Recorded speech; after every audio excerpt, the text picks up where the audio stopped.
All right. Hello, everybody. This is Lenny Murphy with GreenBook Blog, and joining me today are my esteemed guests, Kurt Napton, CEO of Research Now, and Scott Miller, CEO of Vision Critical. And we've got a little bit of exclusive today, where Kurt and Scott are going to talk about some news that's being released. If you're watching this, you're reading the blog, you kind of know what the news is already. But why don't we start with Kurt and tell us a little about this great deal that's being announced now. Well, thank you, Lenny. It's a pleasure to be on with you today and also with Scott to announce an exciting strategic partnership between Research Now and Vision Critical. It's really a opportunity for us to be a licensee of the Vision Critical Spark software platform, which we believe is a best-in-breed offering in the panel community space, and to be able to couple that best-in-breed software with our what we believe is a best-in-breed panel offering around the world to bring to our clients the ability for us to sell and support an integrated offering of insight communities, which we believe will be of benefit to our clients who want a little bit more control, a little bit more customization in the panel offering that we bring to them. So we're very excited. Have a lot of respect for Scott and Vision Critical, what they're doing, what Scott's doing with the business, and are very excited about this partnership opportunity. That is some exciting news. So, Scott, give me the Vision Critical take on this. Well, Vision Critical take is rather simple. As you know, Lenny, we are passionate about the role that communities have in the market research ecosystem today, and very bullish on the role that they will have in the future. And to be able to partner with Research Now, who arguably is one of the most influential in the global market research ecosystem, and to have them embrace the concept of communities and having done their due diligence and selected us as a partner is a big deal for us. It gives us the opportunity to work together to bring this value proposition to the market much faster in a much more broad and consistent manner. Yeah, this is kind of a pretty big deal across the board, I think, for both you guys. So let's go back and forth for a few minutes and chat about that, and then maybe we can talk about the broader implications for the industry as a whole. So, Kurt, you may remember back in the day, many years ago, at Rockhopper, we were exploring this idea of building these proprietary panels off of the at that point, eRewards panel population. And you were pretty iffy about that whole thing back then. You know, you were like, well, I don't know. We'll try a little bit of it. And so now you've come along where, no, let's do this. Let's allow clients to tap into the Research Now stream of respondents and do some proprietary stuff. So what drove that shift for you to go from simply sample sourcing into actually entering into the space of allowing folks to build proprietary communities? Yeah, well, it's a great question. I mean, we do support a number of companies that have platforms that are doing qualitative and quantitative research in the, let's call it MROC, area market research online community space. But it does take its toll on our panels as our members will have different types of experiences, some good, some not so good. And the reason we like this partnership is it gives us more control in being able to offer and maintain and support these insight communities for our clients using this best-in-breed software that Vision Critical has spent so much time and effort perfecting over more than a decade. It gives us more control. Our respondent experience is at a higher level. And those are things that work for us because it helps our economics. It also brings a more integrated experience to our clients. And we believe that through this integration, we can also get into some underserved areas of the MROC market segment. Number one, the market research online community space is growing. It's growing in double digit, some say up to over 30% a year. So that's exciting for us to get more involved there. But we think some specialty areas within this space, like the B2B segment, like international offerings, we're very strong there. Also on behavioral, we can target more and more our respondents, not just on what they say, but what they do, what websites they're going to, what geolocational fences they've triggered on their mobile device, what ads they've been exposed to. So we think this integration will provide an opportunity for us on a more custom basis to invite our members into private panel, insight community experiences that Vision Critical helps us with a really just top line platform to keep those respondents engaged in those types of activities.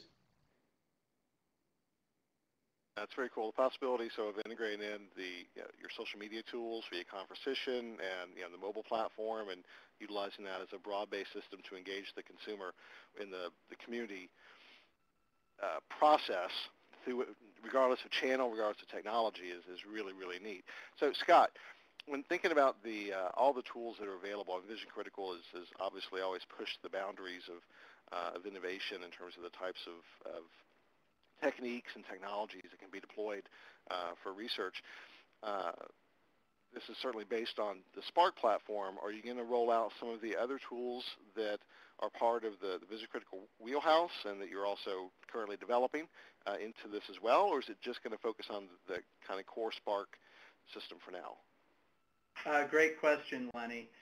When we release the next generation of Spark this fall, as you know, we've made an acquisition and also have invested internally in developing a couple of enhanced products that will enable people to do more with the quantitative and qualitative data that they collect on the platform. And basically, our next iteration will allow people to basically navigate back and forth between those tools and the quantitative and qualitative engagement solutions that really are inherent in Spark. So, we're looking forward to, as we partner with Research Now, to make sure that full portfolio of capabilities is made available to them.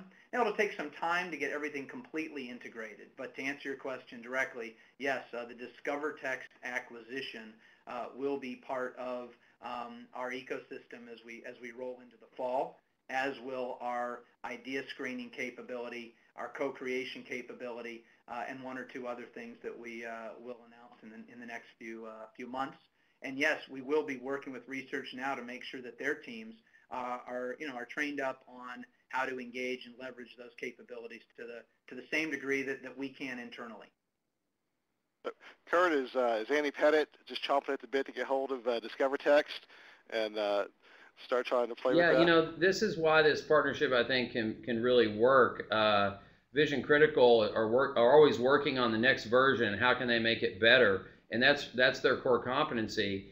And I know that's the way Scott is managing the business in that direction. And we can be the beneficiary of that. So we can really focus on what we do best, which is really thinking about the panels, how we can make them more targeted, more responsive, more segmented, and then build in this next generation of panel engagement through mobile, through social, through digital.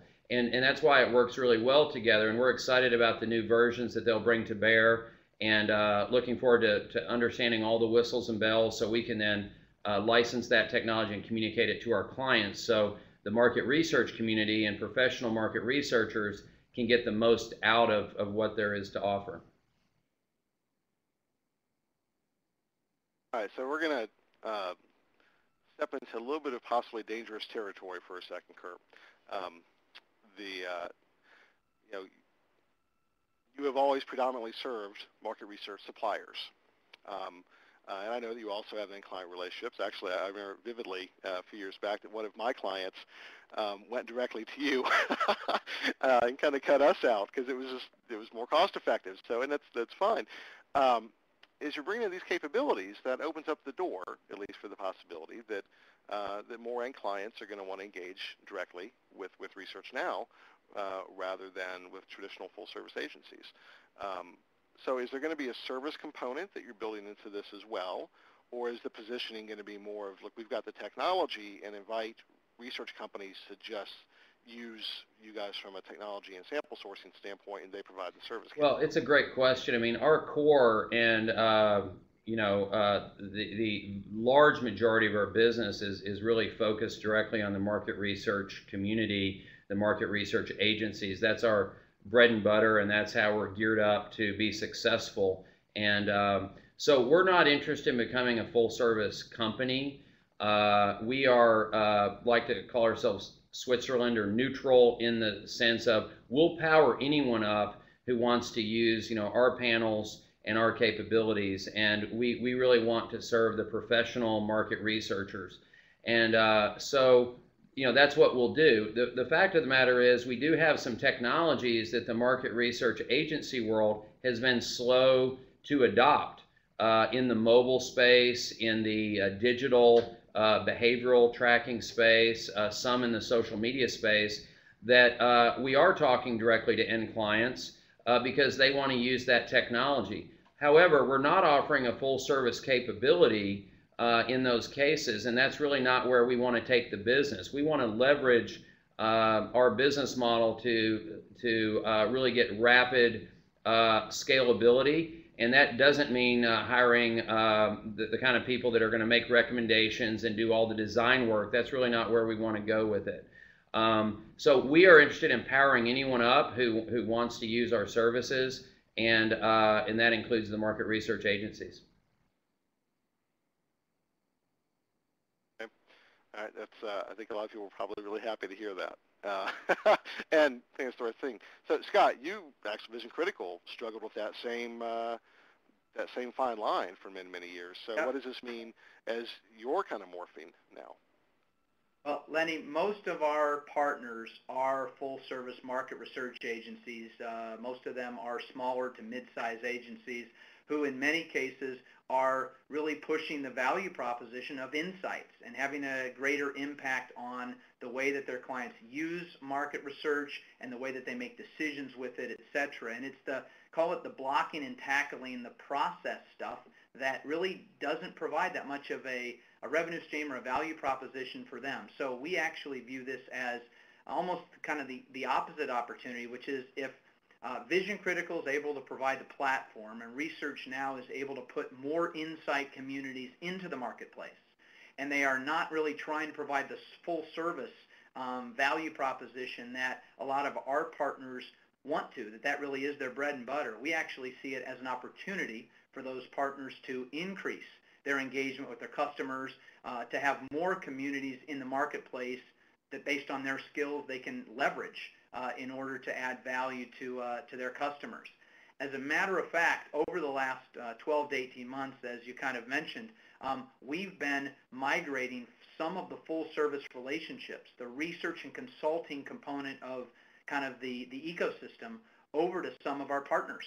That enables our clients to get the best of both worlds. They get partners with whom they've been working with for years, providing great research analytics and advice and counsel, if you will, and being able to then basically provide more of that value proposition to them on the back of the communities and the panels that we've actually built with them. So we're actually migrating some of that opportunity, that revenue opportunity, to those partners. And the way I hear, Kurt talking, and we did a lot of discussing before we decided to get in this partnership about the implications to Kurt's primary revenue stream and our partners, and we actually saw it as an opportunity rather than as a threat if the end-to-end ecosystem works the way that we envision it. No, I agree. And just a side note, we had just a momentary glitch with video just for a second for anybody who's watching this. So apologies for that. I'm not sure what happened. But yeah, why did you move me to the center, Lenny? You moved me to the center.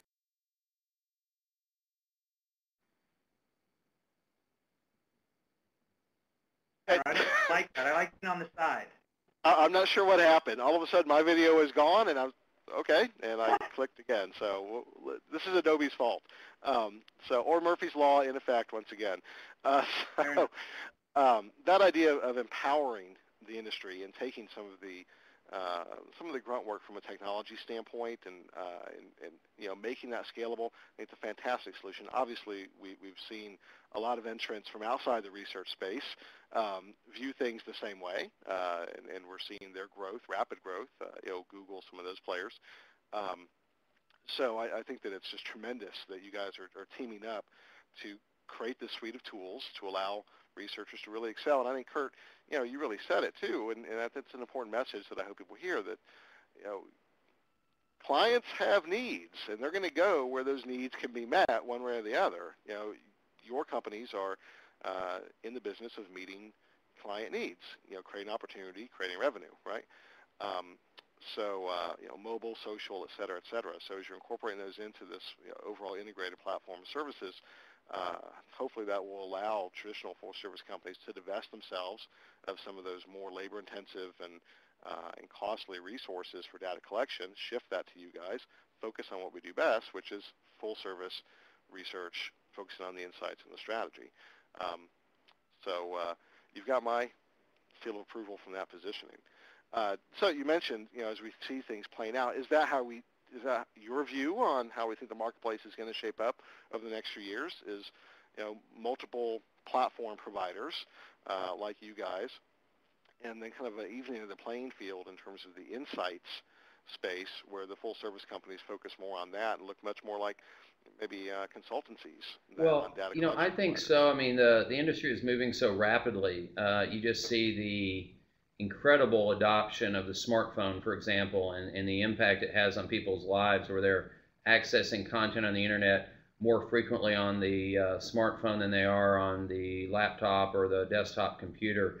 So you just have to keep up with that, and you have to go where people are going in order to be relevant. I personally think it opens up a whole new world of insight possibilities. I mean, I think it's one of the most exciting times to be a market researcher, because there are things that we can do now that people are carrying around, these incredibly smart devices that track where they go, what they see, what apps they're using. All that is available to get closer to what truth is. If we're trying to match behavioral information along with self-reported information, and that's very exciting, because that gets us closer to what's really happening than one or the other. I think the companies that can put pattern recognition together along with the opinions and the self-reported information will really have something special. That's what we want to offer the market research community. These are technologies that are open to everyone, and we would love to train people on what's possible. And I believe that those that embrace this change will be very successful. That's what's growing, right? Anybody who's adopting these new methodologies is going to grow, and those that don't, may suffer the consequences of being, stuck. And we saw this, a decade ago when people were switching from phone research to online research, and we saw some winners and losers. And I was there around then, and I know Scott was. Many people saw that, and I'm seeing the same types of things as we move over to some of these new technologies, and also how that fits into a broader big data world, where all of these are offering pieces of the puzzle to put an integrated view of the consumer together.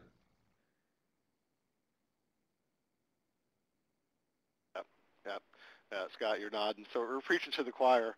I think. Go ahead. Yeah, and I think the other thing that Research Now and Vision Critical share is this concept of engagement. You've heard Kurt mention it 3 or 4 times as being fundamental to getting great insights out of consumers or employees or stakeholders. And when I studied market research and came into this industry 25 years ago, kind of the concept of engaging people and then trying to get them to contribute to insights was almost taboo. You wanted to find people who knew nothing about your product or nothing about your company. And actually, what mobile has done is it's actually created so much distraction and so many things for people to do that if they're not engaged to a degree, then quite frankly, they're disengaged. And we challenge, and we've got plenty of data to illustrate that disengaged respondents, if you will, aren't necessarily a sample source that you should be relying upon to make very important business decisions.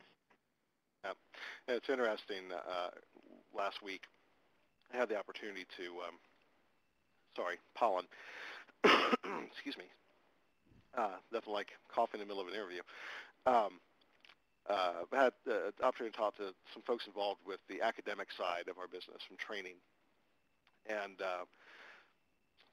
not very receptive to this idea that, things are changing.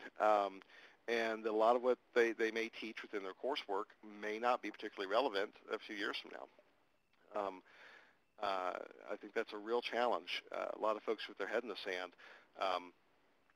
So when you kind of take that idea that this change that the industry is going forward, what's your view on the logical conclusion of that 5 years out? What's the industry look Okay. like? Well, I'll say, one thing about that just kind of continues what Scott was talking about, I think, is, but opening up kind of a new concept here of branded and non-branded insight communities.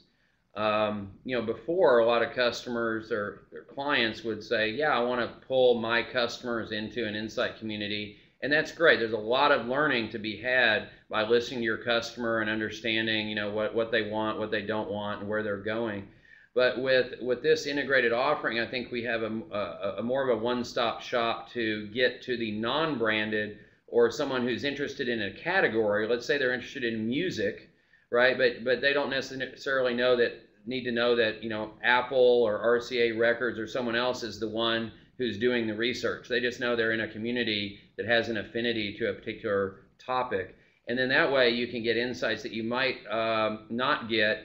More competitive insights, let's say. You can bring in your customers and you can bring in the competitors' customers, and you can get a holistic view of a particular topic.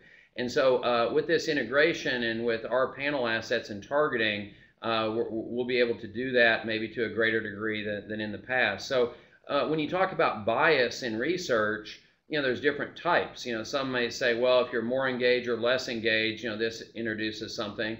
But I would say that if you just bring in your own customers and you never talk to prospective customers or your competitors' customers, you're talking to just one slice, of the world there too. So I think there are a lot of new approaches here that are possible that should satisfy anyone in terms of doing research the right way. And certainly we've been a leader in focusing on quality issues and making sure we have all the right type of validation and other things behind what we offer, so that if anyone has concerns about that, I think we can put our stamp of approval on it and make sure that we're doing everything that's possible that can be done to make sure we have the right target audience with the right motivations.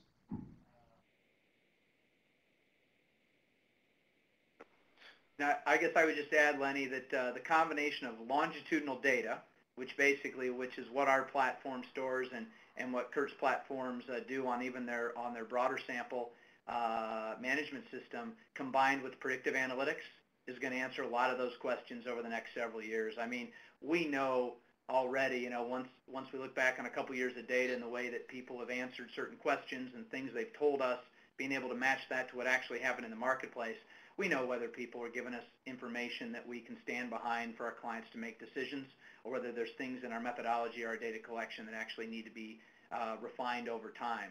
But we have a tremendous amount of data now and predictive power in order to do a pretty good job of understanding when we're getting good stuff and when we're not. And I think that's really what our view is. Our clients need to make better business decisions faster, and the tools that we can deliver them to do that, that's really why we're in business. Yep. No, I'm not sure what else there is to say after that, Scott. That was a great Theory is one thing, but when you're talking about millions of dollars of decisions, theory only goes so far. It's data and proven behavior that give clients confidence in making decisions. Absolutely. For me, what's been resonating the last few months was a quote from Mark Pritchard from P&G. The P&G's stated goal is to have an individual one-to-one relationship with every person on the planet. And you think, oh, that's just grandiose. Well, no, not really. These types of technologies, these types of business models that you're pioneering enable that vision to come true. The community specifically, it takes out the anonymity can disappear. So they're able to develop those deeply engaged relationships with individual consumers based upon all the segmentation models that are available for us to target those folks. I'm a big fan of science fiction, which shouldn't be a surprise to anybody who knows me. I'm a big old geek. And so I always see the movie Minority Report. Have you guys seen Minority Report, where Tom Cruise is walking through the mall and the ads are coming directly? I mean, that is the world that we live in today. I think we just don't quite have those cool liquid video screens in the malls yet, but that's coming. We're working on it.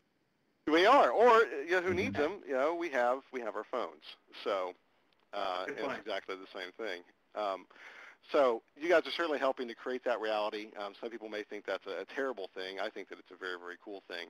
And Lenny, I mean, you bring really up a honored good that you're point. talking to us about it. Lenny, you So bring up we're a coming good up to point, the end which of our is, time. you know, the Kurt. mobile phone. I mean, I see that as an area of future collaboration between Vision Critical's platform and what we're doing with mobile devices, both on the survey taking as well as the behavioral capture side of the equation. And while this is a strategic partnership, it's not a fully exclusive partnership on either side. In other words, there's other partners in the global partner network of Vision Critical, and we have other platform providers that we will work with in different ways. But you know, this is a strategic partnership, and we both want to make investments so that we can bring, you know, the very best innovations to the market. And mobile is certainly at the top of the list on everyone's you know, hit list. Well, that's a good chance for me to plug then the Inside Innovation Exchange that both of you are sponsoring and supporting, with that idea of focusing on innovation. You know, trying to identify these new companies that can help make that vision come forward. So thank you both for that. And anybody who's not attending IEX, then you damn sure better, because you know these guys that we're talking to are going to end up buying these companies that we're going to be showcasing in the next couple of years, and then you're all going to be stuck. So. Anyway, anything else that you want to, any final passing thoughts that you want to share about this deal or anything else to let folks know? I just want to say thanks for the opportunity, Lenny, and this Sure, you wanna go platform first? to talk about this exciting partnership. Appreciate the contribution you make in covering the industry and the major developments. You know, it's really a pleasure to spend time with you and Scott. And so I'll certainly let Scott have the last word, but you know, again, thanks for, you know, having us on. Oh, thank you, Kurt. Scott. Lenny, what I would say is just this: you know, we covered it, we touched on it a little bit earlier in the discussion, and that is the impact of this kind of partnership and where Research Now and Vision Critical are going on the market research industry as a whole. And you know, over the last several weeks, there have been several cautionary notes about the industry slowing down and buying slowing down, et cetera. And I just, you know, I would challenge that a little bit. I know Kurt's core business is actually up significantly this year. At Vision Critical, Q4, new orders for Insight communities were up 40%. Orders in Q1 of Insight communities were up almost 100% on prior year. And you know, those Insight communities are being engaged and driven by market research science and art. Okay, they may or may not be bought by the market research department, if you will, but they are being serviced by the market research discipline and the acumen that comes from you know, whether it's suppliers, it's partners, it's the skills inside organizations. And so I guess I would allege or conclude that the revenue stream is maybe being redistributed. We're changing our focus, if you will, but the value proposition that is the science and art of market research and market intelligence, I don't think is going away. I think it's actually just finding a closer and closer engagement level with the ultimate decision makers who are, you know, putting their money on the line and their careers on the line to make decisions based on the stuff that we do. So we're actually really bullish on the space. And like I said, I just think it's more of a moment of a redistribution of where the revenues are going and where people are putting their focus. And maybe, Kurt, give you the last word. Would you agree with that? Or again, I'm very positive on what the new technologies can do for the growth of the overall industry. I think it fragments it a bit, but it's also broadening it at the same time and giving everyone more opportunity. And it's about whether you want to embrace the change or you want to resist the change. And we are seeing, you know, tremendous growth in these new areas, and you know, I think that is the story that will be consistent in the next number of years as these new technologies, you know, fit into a broader world of how we used to. We should define market research much more broadly than we have in the past. Right. Yep.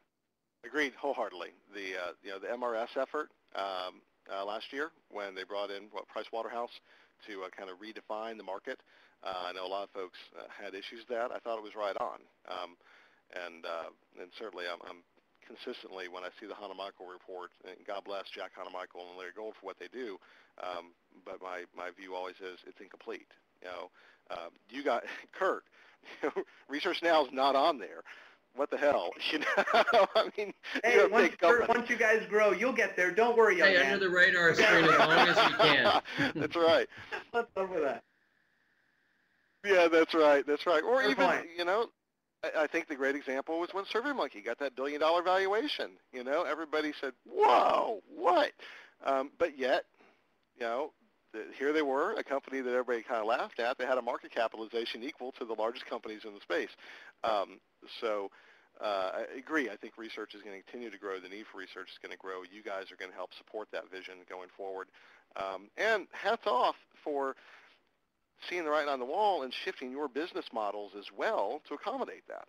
So, I mean, Kurt, obviously 2 or 3 years ago, you may have been thinking that, the sample business may hurt a little bit. If Research Now's primary business is just sample, 20, 30-minute questionnaires, well, as we shift to mobile, all that's going to change. And I'm glad that you guys have had the courage to see that and be proactive and make those shifts. And Scott, you as well. You've done wonders with repositioning Vision Critical. So, for those that are watching, yeah, this is kind of a mutual admiration society. I think we're, two of the greatest leaders in research are right here, and I've been thrilled to be able to have this conversation with you. So, I'm sure you have other things to do besides chat with me. So we're going to end now, and appreciate your time.